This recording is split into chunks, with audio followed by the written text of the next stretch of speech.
Boa noite, queridos irmãos e irmãs, todos aqueles que estão presentes, ligados em nossa casa, a casa de Francisco de Assis e Pai Jacó. Agradecemos todos aqueles que visualizam, as palestras ficam salvas na nossa página do Facebook. E agradecemos então porque é uma forma de divulgação da nossa doutrina espírita, uma nova forma de estarmos levando a palavra, o conhecimento. E hoje nós estamos com a palestra do Roberto, e a vida prossegue sempre. E ele vai nos explicar o porquê que ela prossegue sempre, né? E onde que ela está prosseguindo. Então nós pedimos a todos que prestem atenção e usufruam essas energias que são trazidas pelos amigos espirituais que visitam cada lar, dando passe e também fluidificando as águas. Então, que vocês possam aproveitar e que Jesus possa nos abençoar nessa noite. Muita paz a todos. Boa noite a todos. Que Jesus nos abençoe e nos proteja. Antes de mais nada, quero agradecer a presença do Narciso, do Reginaldo, que nos auxiliam na parte técnica da transmissão, e aos presentes. Que Jesus possa estar sempre ao nosso lado, nos protegendo, nos intuindo, nos ajudando em todos os momentos. Eu comentava há pouco com a Joyce que o título da palestra é "E a vida prossegue sempre".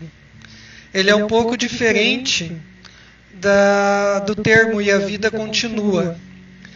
E eu falei para ela, e tem diferença, viu? E a vida continua de que a vida prossegue sempre. Quando a gente fala que a vida continua, a gente entende que do lado de lá a gente continua tudo do mesmo jeito que está.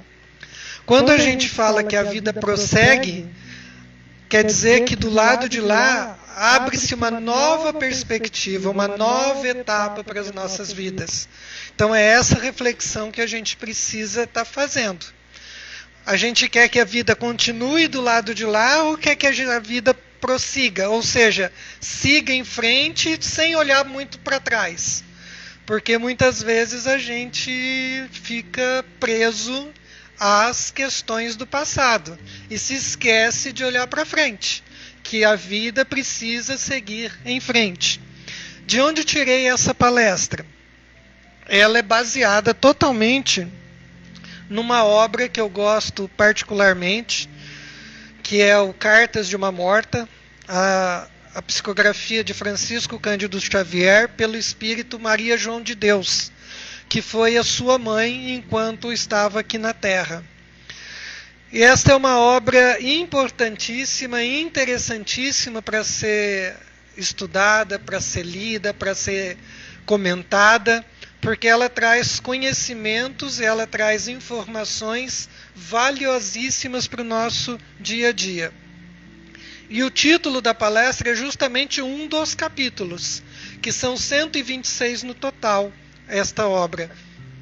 Mas é uma obra fácil de ler, fácil de compreender. E a vida prossegue sempre. Por que ela fala dessa vida prossegue sempre? Quando nós falamos em doutrina espírita, nós sempre nos lembramos dos preceitos que a doutrina espírita carrega, que é a sobrevivência do espírito, a reencarnação, a pluralidade dos mundos habitados e a principal de todas delas, que é a existência de Deus. Mas a gente vai se fixar justamente nessa questão da sobrevivência. A sobrevivência do espírito, para muitos, inclusive espíritas, ela não passa de uma suposição ainda, infelizmente. porque nós não aceitamos de fato que a vida prossegue além do túmulo. Por isso, muitas vezes a gente vê o desespero nos tomando conta em várias situações da nossa existência, porque, de certa forma, nós não assimilamos essa verdade. E por que eu digo que é uma verdade? Foi a doutrina espírita que trouxe essa informação? Não. A sobrevivência do mundo espiritual, do espírito, a existência do mundo espiritual, ela existe desde que o mundo é mundo, aonde o ser humano já tem essa relação com o mundo espiritual. E é interessante falar a respeito disso, porque todos nós já ouvimos falar de assombração, de fantasma, de coisas que acontecem na vida nossa, dos outros e tudo mais. E o que não são essas assombrações, esses fantasmas, esse ser do outro mundo, senão a alma daqueles que deixaram a Terra. Então nós vamos observar que isso já existe há centenas de milhares de anos. Toda a civilização fala dessa relação com o mundo espiritual. Então não é uma coisa nova, mas mesmo assim, nós ainda temos medo, nós ainda não entendemos que a vida aqui na Terra é só uma parcela, é só uma parte da nossa vida em definitivo, porque ela continua, ou melhor, ela prossegue em outros lugares, em outras esferas. Então, quando a gente fala a respeito disso, a Dona Maria João de Deus, nesse capítulo especificamente, ela diz o seguinte: ainda existe a matéria. Então, muitas vezes a gente acha que morreu, torna-se uma fumaça, algo diáfano, algo que não tem forma, e ela relata que, na verdade, não é bem assim. Ainda existe a matéria no mundo espiritual.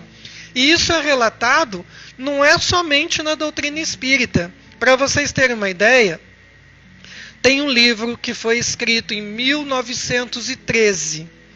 1913, vale lembrar que era pouco tempo que a doutrina espírita estava por aí. Mas quem escreveu esse livro, intitulado A Vida Além do Véu, foi um reverendo, foi um pastor que usou da psicografia, e como ele chama, ele nem chama de psicografia, ele fala de escrita automática, aonde a sua mãe o intuía e ele escrevia. E ele faz várias perguntas para ela. Uma das perguntas é interessante, ele diz o seguinte: poderia agora, por favor, descrever a sua casa e as paisagens? A mãe dele, no mundo espiritual, um pastor, um reverendo, que é o G. Vale Owen, ele fala a respeito disso. E a mãe dele responde: a terra aperfeiçoada. Mas é claro que realmente existe aqui o que chamam de quarta dimensão, de certa forma, e que nos impede de descrevê-la adequadamente. Ou seja, ela não tem parâmetros para poder descrever uma informação se nós só temos 3 dimensões para narrar o que nós temos aqui. E ela comenta: temos colinas, rios, florestas, casas também. E todo o trabalho daqueles que vieram para cá antes de nós, para deixarem tudo pronto. Um pastor falando a respeito disso numa psicografia. Que existem colinas, que existem florestas, existem rios. A vida prossegue do lado de lá exatamente como é aqui. Tem animais, tem tudo. Tudo continua. Numa obra intitulada Fenômenos Psíquicos no Momento da Morte, é narrado um caso muito interessante. Esta obra é do Ernesto Bozano, que é contemporâneo de Kardec. Nesta obra ele conta a história de uma menina, a pequena Daisy, que ela está muito doente. E quando o diretor da escola vai visitá-la, ele chega para ela e fala: minha filha, você vai atravessar um rio tenebroso agora, né? Que vai atravessar o rio da morte. E a menininha, de 8 anos, fala: não tem rio nenhum. Eu vejo o lado de lá da mesma forma que eu vejo o lado de cá. Eu vejo meu irmãozinho, que morreu antes de mim. Eu vejo ele com roupas. Vejo várias pessoas se aproximando. Então ela via o mundo espiritual. E isso está narrado nesta obra, que foi pego esse conteúdo em uma obra de um outro reverendo, de um pastor evangélico lá nos Estados Unidos. Infelizmente eu não me lembro do nome deste pastor, mas a mãe escreveu todo o processo do desencarne da sua filha nesta obra.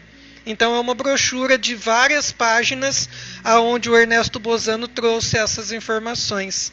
Então ela narra essa questão, que a vida prossegue, que a vida continua. Então a Dona Maria João de Deus fala: ainda existe uma matéria. E esta matéria, segundo a Dona Maria João de Deus, ela obedece à vontade do Espírito. O que significa isso? O Espírito, como ele tem uma força mental boa, ele pode mudar a matéria de onde ele está. É interessante falar a respeito disso, que tem uma outra obra que a gente faz referência, que é a obra Violetas na Janela. Acho que muita gente já leu, que é a história da Patrícia, onde a Patrícia começa a lidar com essas questões. Aí, num determinado momento, ela vai pentear o cabelo. E ela aprende a pentear o cabelo só com o pensamento. Então, ela consegue fazer esta transformação na matéria no seu próprio corpo espiritual. E também na obra Bate-Papo com Além.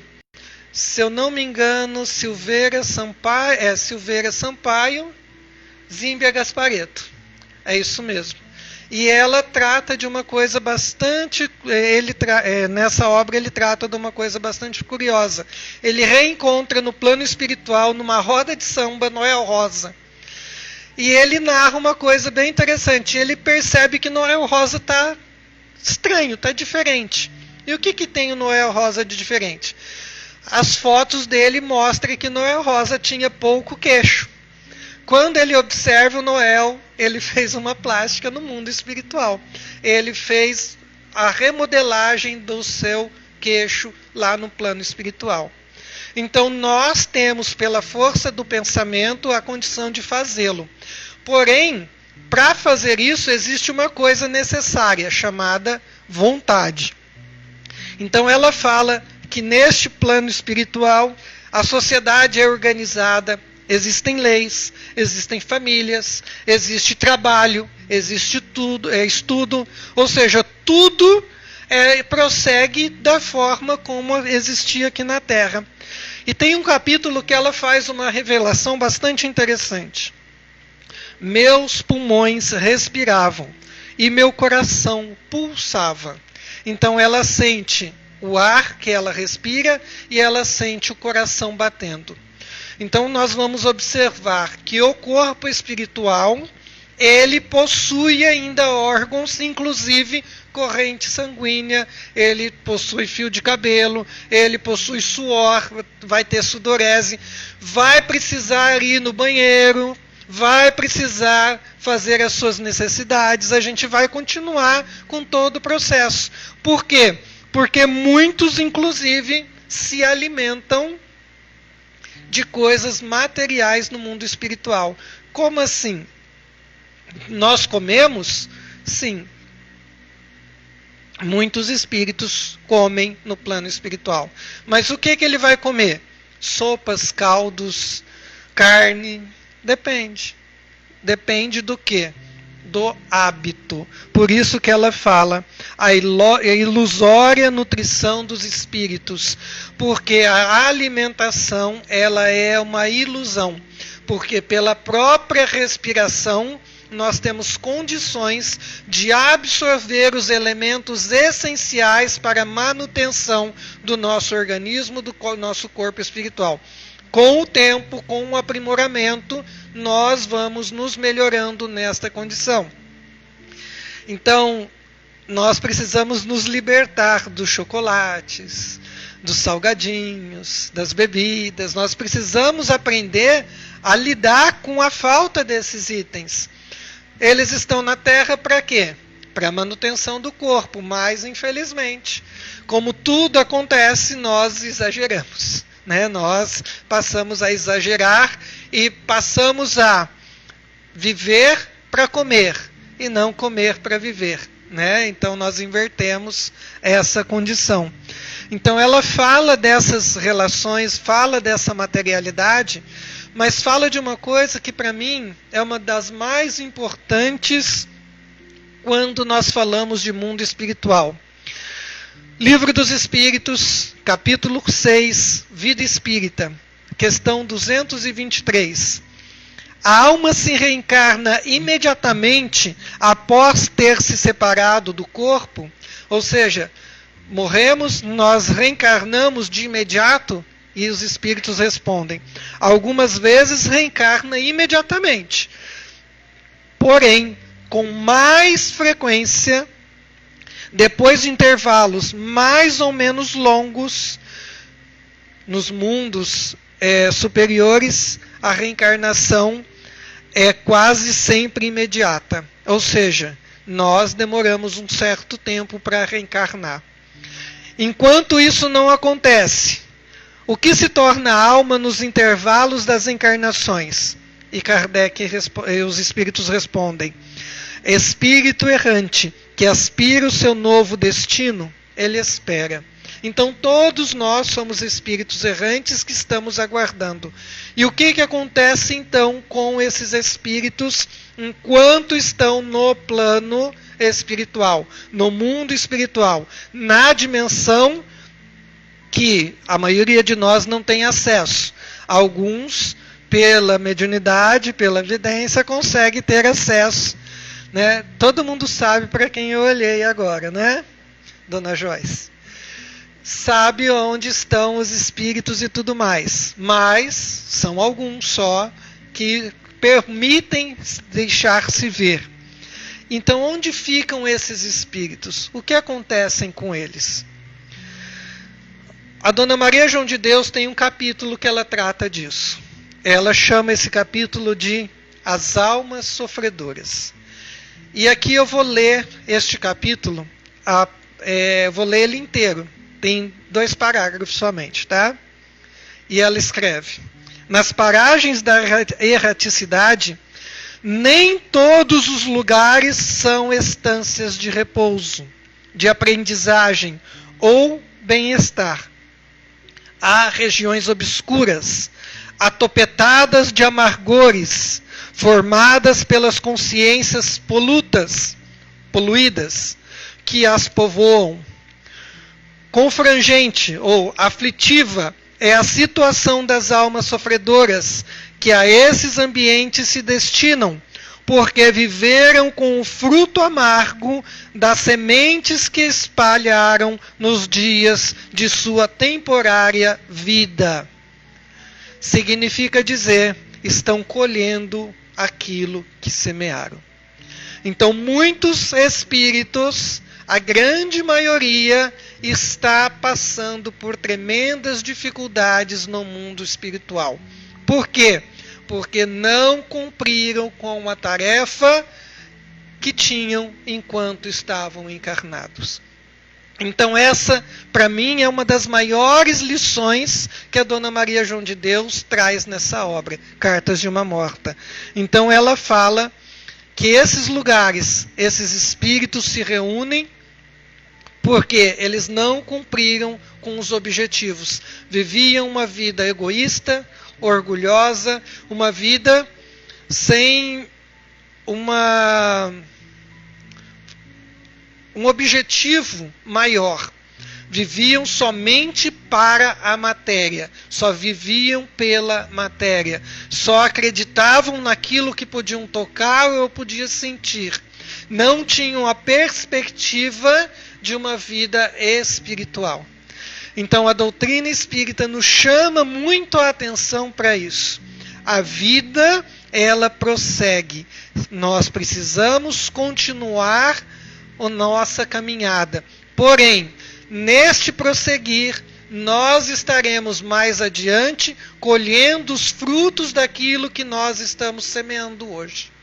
Então, isso que é o mais importante que eu extraio dessa obra. E ela fala também a expiação do egoísmo, da avareza e da luxúria.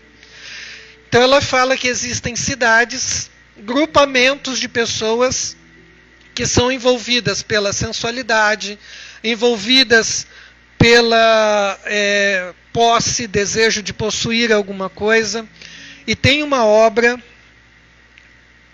se eu não me engano, é Entre a Terra e o Céu.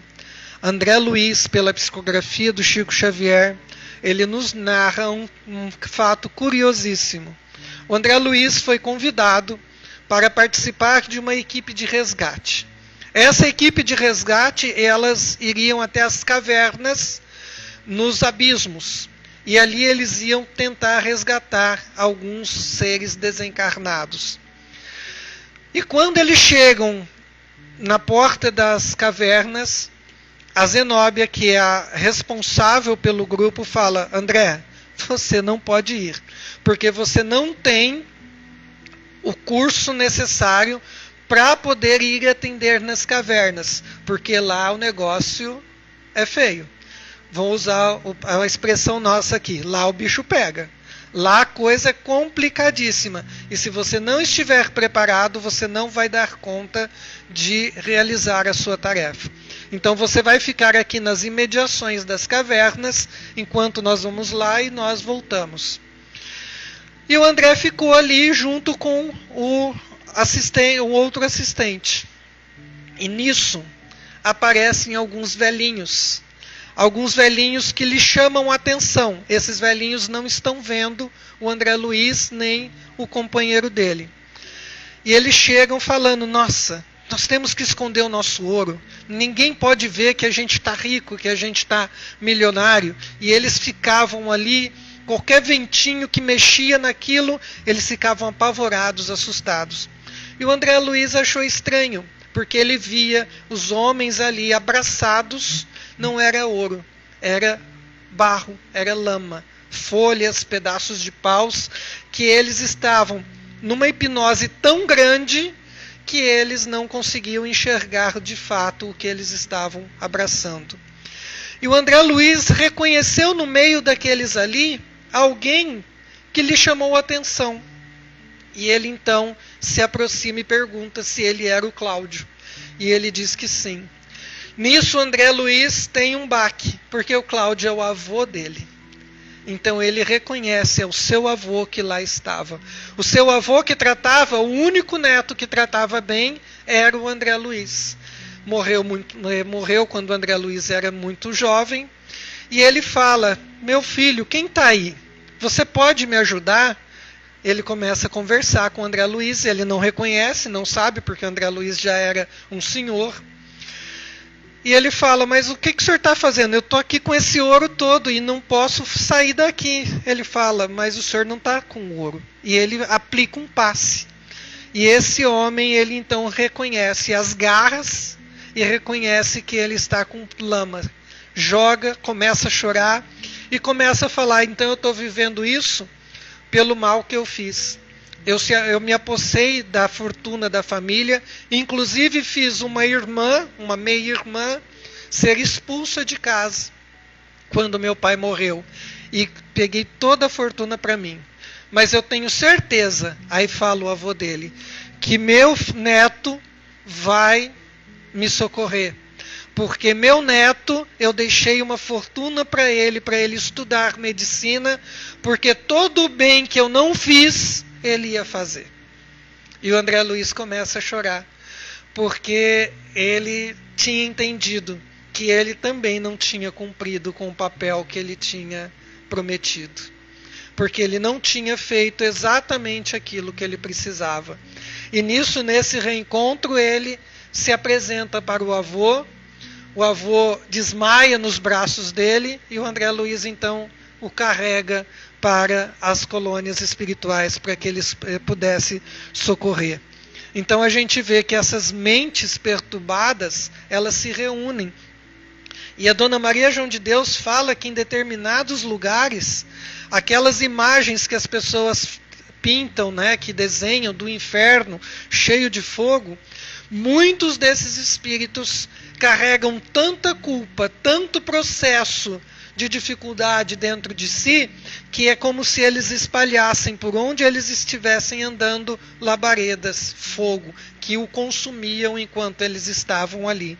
Então ela fala exatamente disso, que as pessoas nesses grupos são muitos grupos de pessoas apegadas às futilidades, apegadas às coisas materiais, que ainda se prendem a essas condições e não conseguem se libertar de tudo isso.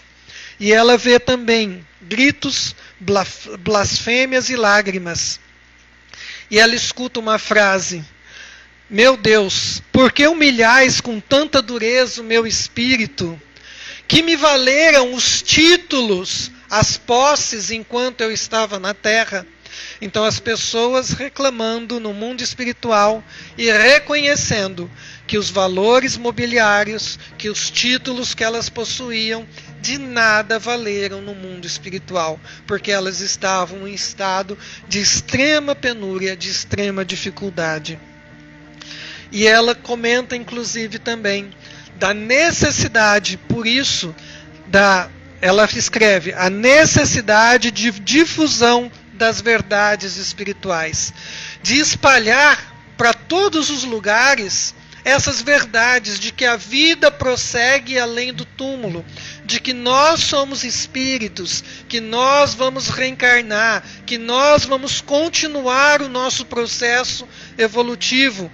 Porque ela fala de uma forma muito interessante, porque ela, na condição de católica, ela acreditava que quando ela desencarnasse, ela ia encontrar um céu cheio de anjos tocando harpas, um lugar lindo, maravilhoso, e não foi nada disso que ela viu. Ela fala também que muitos evangélicos ficam procurando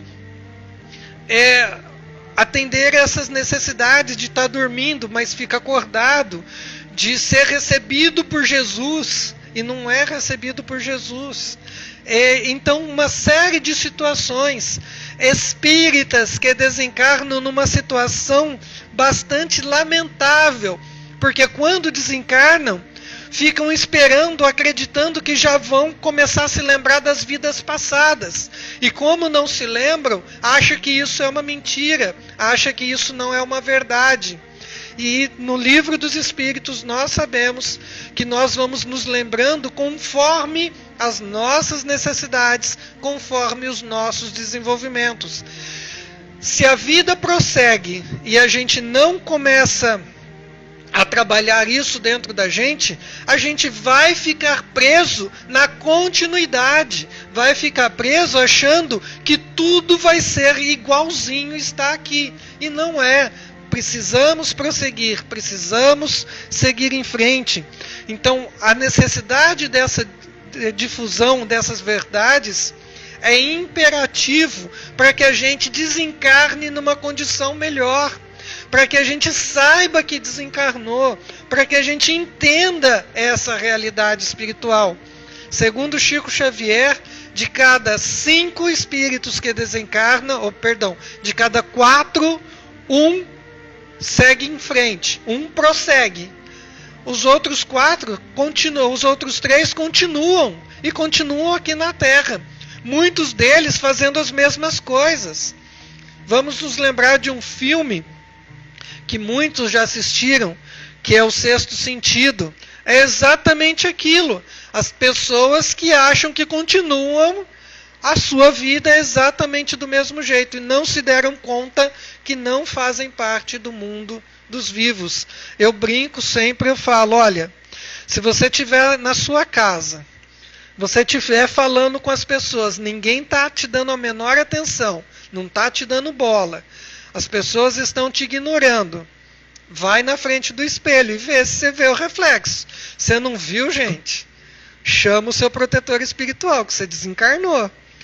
Então, muitas vezes acontece isso. Então, ele é um processo natural. O desencarne faz parte do processo da vida. É uma coisa que a gente ainda não assimilou. A gente, infelizmente, não entendeu. Ah, mas por que então a gente tem que passar por tudo isso? Porque a gente tem que aprender a lidar com os problemas. A gente tem que aprender a lidar com as pessoas. A gente tem que aprender a lidar com a pessoa mais importante das relações interpessoais. Nós mesmos. Porque a gente só vai ter uma condição de ter uma relação legal com o outro se eu estiver bem comigo mesmo. Se eu estiver pensando só porcaria, se eu estiver só vivenciando porcarias, o que eu vou atrair para perto de mim? Porcarias que nem eu.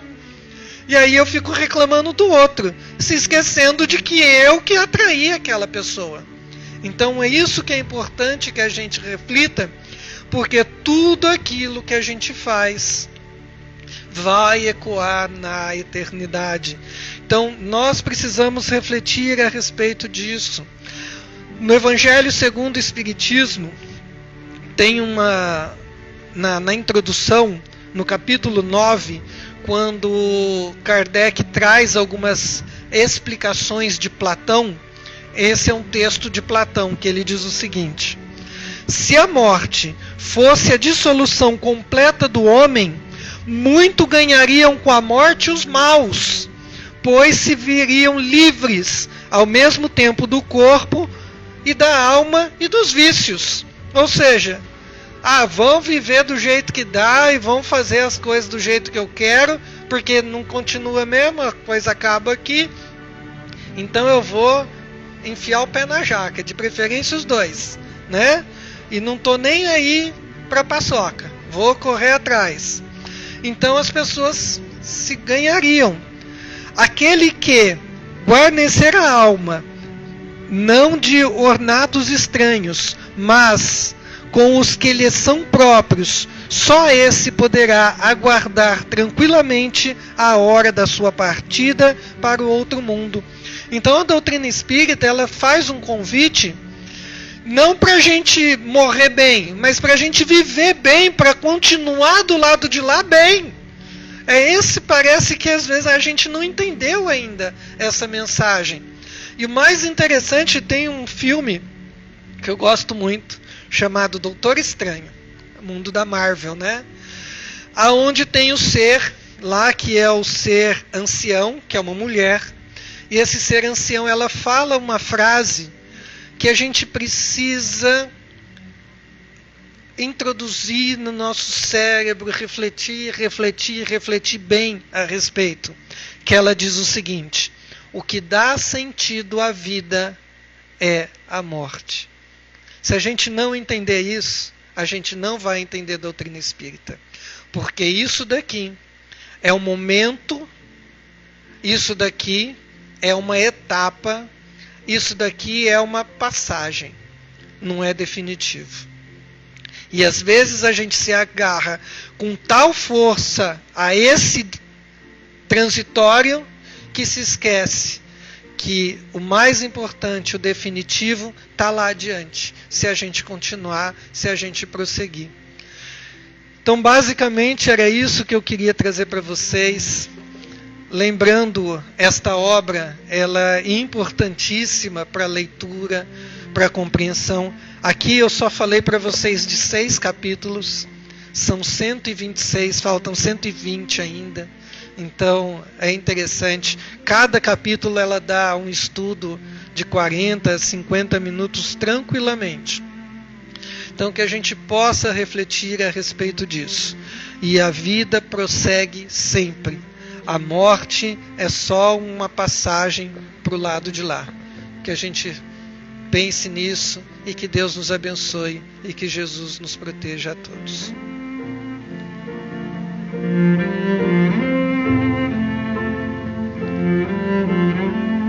Então nós vamos nesse instante elevando o nosso pensamento para que possamos receber o passe da noite, onde estivermos mentalizando aqueles que são ligados a nós, que também precisam de auxílio, muitas vezes precisam serem tocados em seus corações para receber do mais alto essa energia e muitas vezes a cura. Então vamos colocar as águas perto de nós, sentindo a presença meiga de Jesus junto de nós, na nossa casa, nos auxiliando. Vamos sentindo que somos envolvidos pela luz divina, uma luz azul clara que vai nos acalmando das aflições, que vai dissolvendo aquela angústia que nós carregamos, aquele cansaço emocional dos problemas que ainda não sabemos lidar. Que nós possamos sentir a paz dentro do nosso coração, substituindo a dúvida pela esperança, substituindo as trevas pela luz. E assim, Senhor, nós te agradecemos o seu amparo e a sua proteção. Pai nosso que estais no céu, santificado seja o vosso nome, venha a nós o vosso reino, seja feita a tua vontade, assim na terra como nos céus. O pão nosso de cada dia nos dai hoje, perdoa, Pai, as nossas ofensas, assim como nós perdoamos a quem nos tem ofendido, e não nos deixeis cair em tentações, mas livrai-nos de todo mal, que assim seja.